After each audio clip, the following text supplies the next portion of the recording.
Asawa kayong dalawa kayo. Pangalan? Jesus at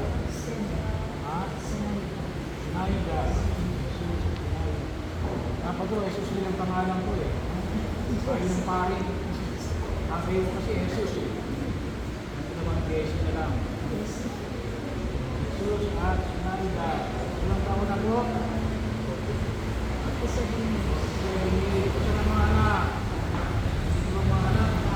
Mga po, mga po. Mga bunga.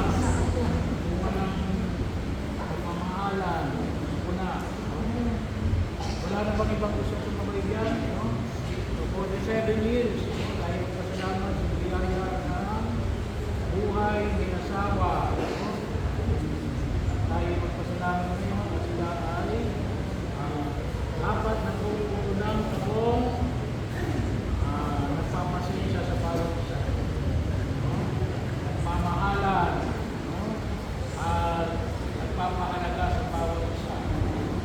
Hindi napakahalaga kung halimbawa lalo ng panahon nito. So, saan ko kayo pinasal? Saka. Saan po inyong anak lahat? So, ako.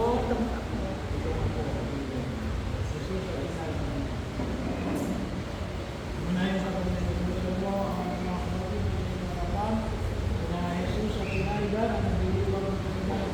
Apat na po itong taong magkasama bilang mag-asawa.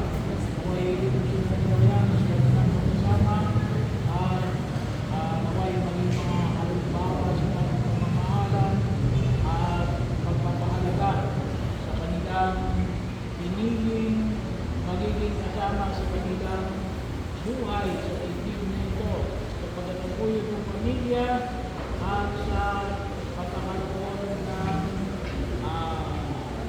mga angkan siyang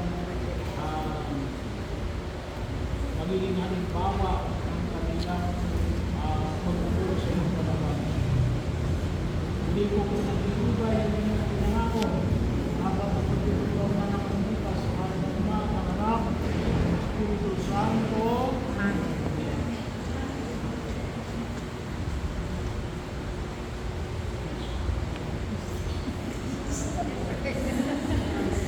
Yes,